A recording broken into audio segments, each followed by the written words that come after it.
red string or the red thread theory is, it's this idea that when you are born, you are connected to your person, your soulmate, your destiny, or whatever you want to call it, by this invisible red thread. I don't know why the thread is red, but anyway. And so the idea is that you are essentially tethered together by this invisible thread. So throughout the course of your life, you're kind of always in and around each other, and you're always connected to each other, but you don't actually meet until the time is right, for the both of you. And I know this is like...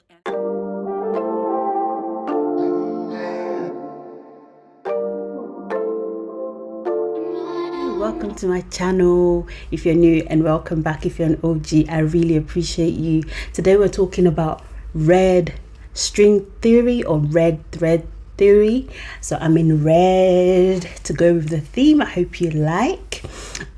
Yes, these are some of the ladies that I follow, that I love, and they shared how they met their partners, and I feel like it can encourage someone out there, or if you've got a similar story to share, please leave it in the comment section. All right, I wanted us to watch this together, to react to it, and yeah, I want to know what you think.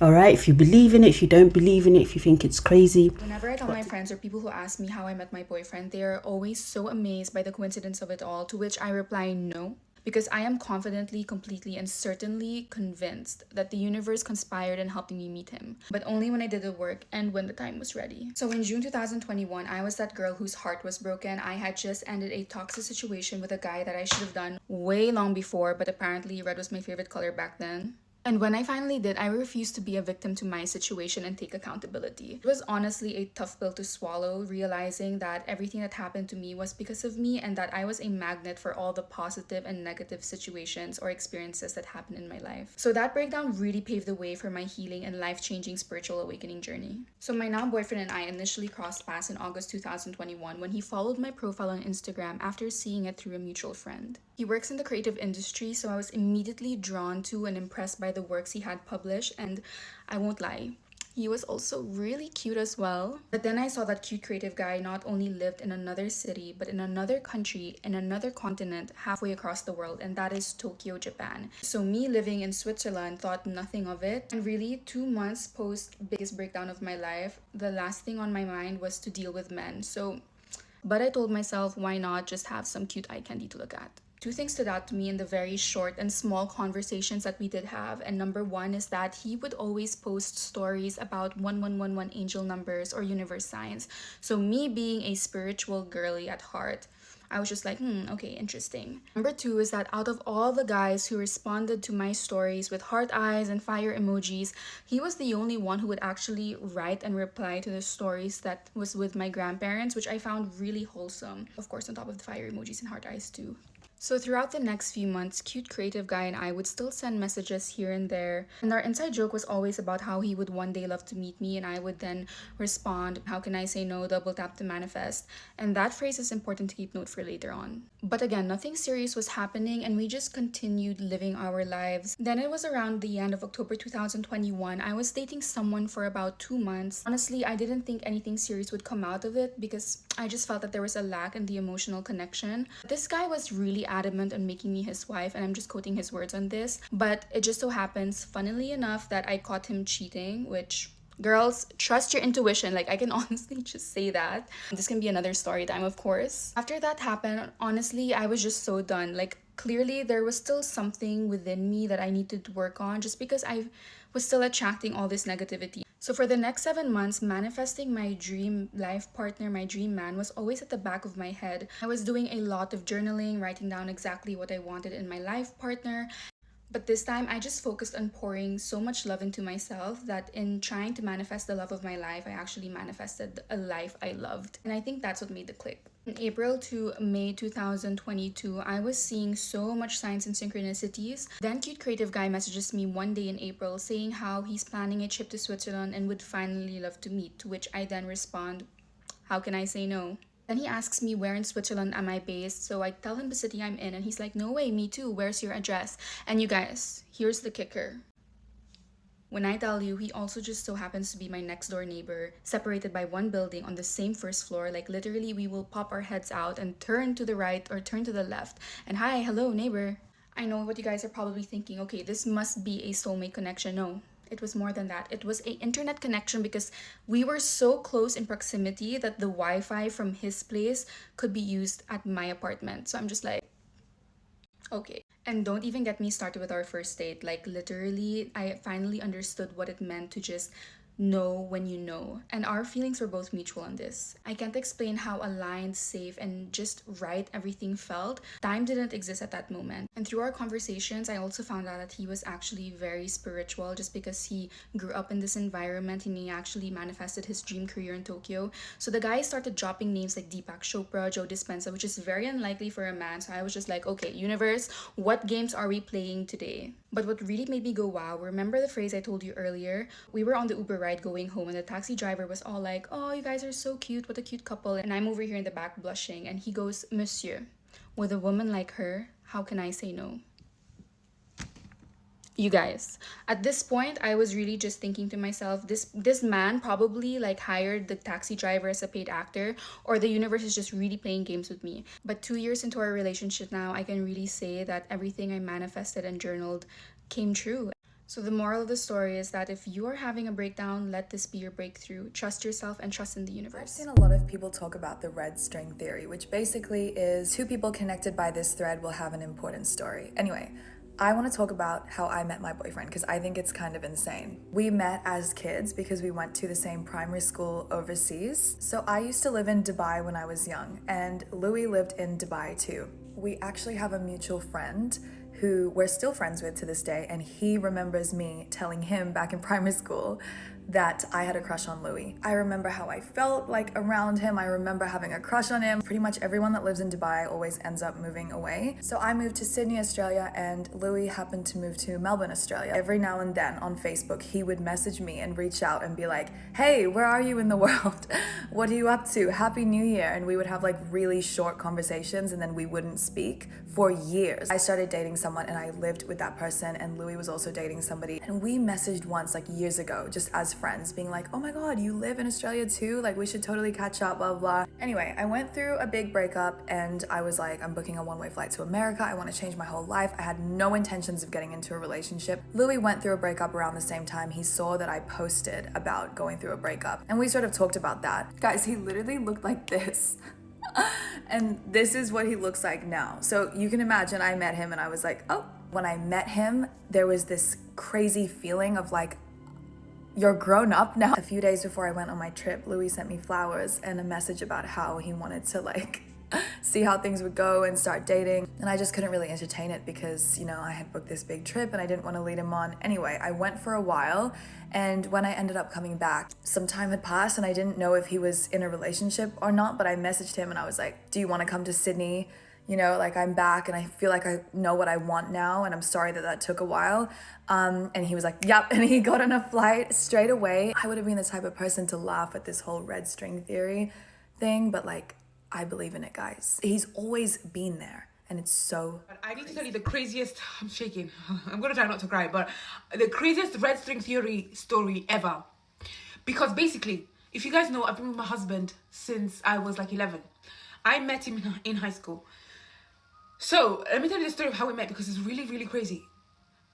I was 11. I was born and bred in Italy, in Naples. My mom turns around when I'm 11 and she goes, you know what? I think you guys should go to Nigeria for a little bit, just so you guys know your roots, you know? And she just up and decided, like, yeah, we're going to send you to Nigeria, you and your sisters. Go to Nigeria for a bit, see what it's like. So, summer, we moved to Nigeria, right? She puts us in this really small high school in the middle of like nowhere. And she says, instead of just throw you into the deep end in September, how about you guys do a summer program in the school? Because then you'll understand the ways, the language. Because remember, I've only been speaking Italian. So she was like, this is a new country, a new language. If you have a summer school program, you'll be able to adapt a lot more come September. So she throws us into this school. We do the summer program. I have an amazing time. I make friends. I meet all the teachers. So I'm ready to go in September, right? September comes, and I literally 2 days before I was meant to start school. Mind you, my uniforms are ready. My books are ready. Everything's ready. My mom has a change of plans. She's like, guys, change of plans. I'm taking you to a new school. I was heartbroken. I started crying. My sisters, we were all upset, crying our eyes out, begging our mom, like, please. And she's like, you know, this new school has a school bus, and this school bus will be able to take you every morning, so you don't have to rely on public transportation. So we're begging, we're pleading, everyone is begging. My mom is like, you know what, you guys will love it. You guys will love it. This school is better. It wasn't. Anyway, September, you know, literally 2 days later, we had to do a quick rush school uniform. The school bus comes, picks us up. We go to the school. I'm upset. I'm crying my eyes out because I'm like, this is not what I wanted. All my friends that I had made, mind you, I left my friends in Italy. Now I'm in a new country, and there's a few friends I had made, I wasn't going to see them again. So I'm crying my eyes out. I get into my classroom, and to make things worse, 90% of the people in my classroom are boys. Now I'm 11. I'm like, boys, ew. Where are the girls?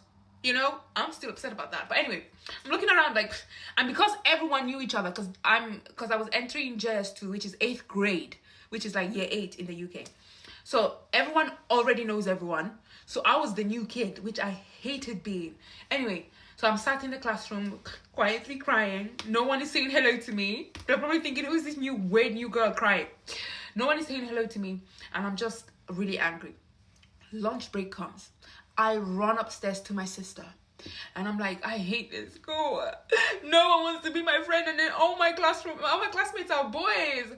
And my sister's like, oh, I'm so sorry, but I'm having the completely opposite experience. Everyone in my class is really nice, and I met this really funny guy. Let me introduce you to him. And then she brings over my now husband, and she's like, his name is Uche, and he's really funny.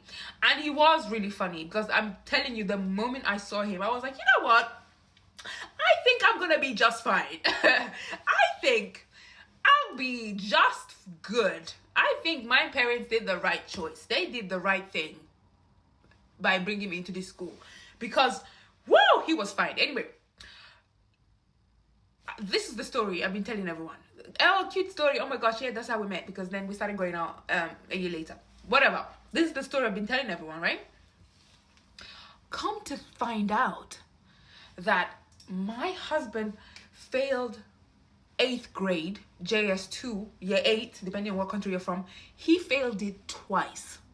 Yes, the same classroom. He failed it once, and then he failed it again.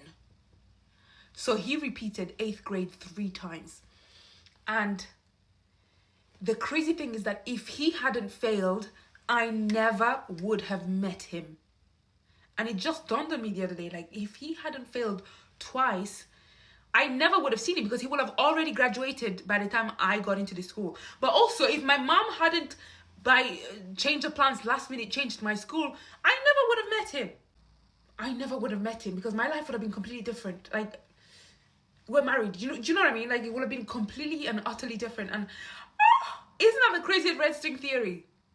Because he never failed again. Like, he wasn't bad in school. He just, I don't know what happened. In those 2 years that he failed in the same class twice, he just had a crazy moment where in the exams he would just freeze and not write the answers down.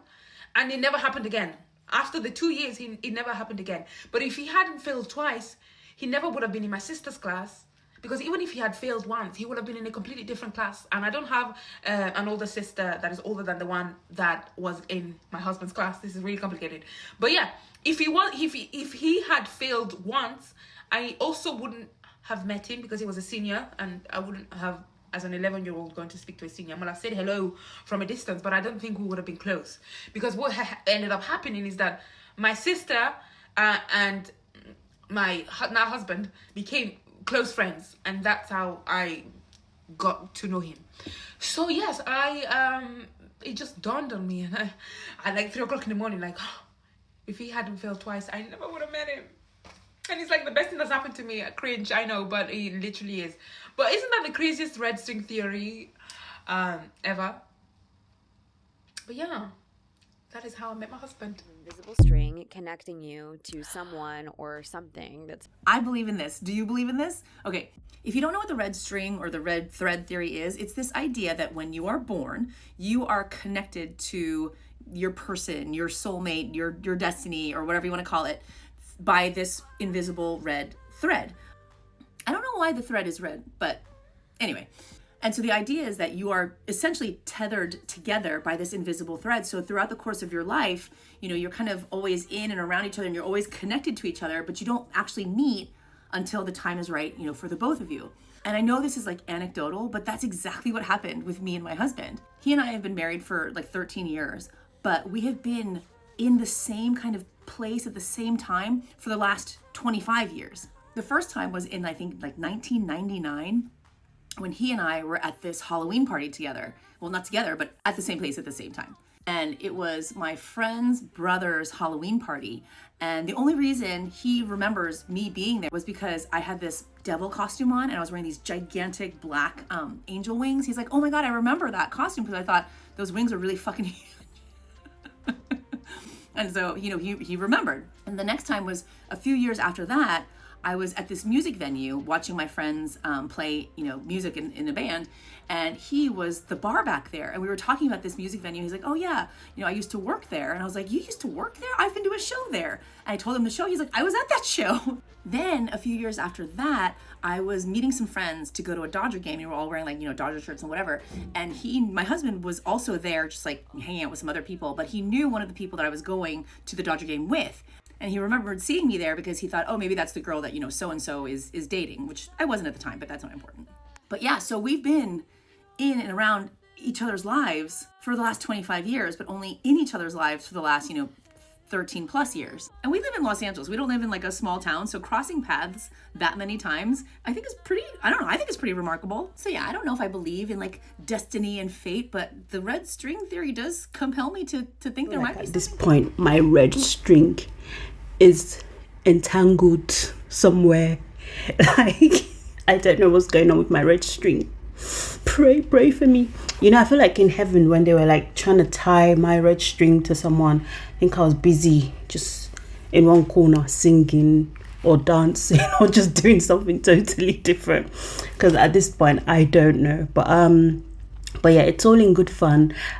Please let me know what you think in the comment section, what you think of these type of videos. If you want me to do more of them, let me know in the comment section. It's all about encouragement, positivity, just keeping the vibes high so that we can get on our game and we can live our best life and we can stay positive and we can win in all realms of our lives. Yeah? All right. Have a lovely one. Stay encouraged and subscribe for more encouragement. I love you. Take care.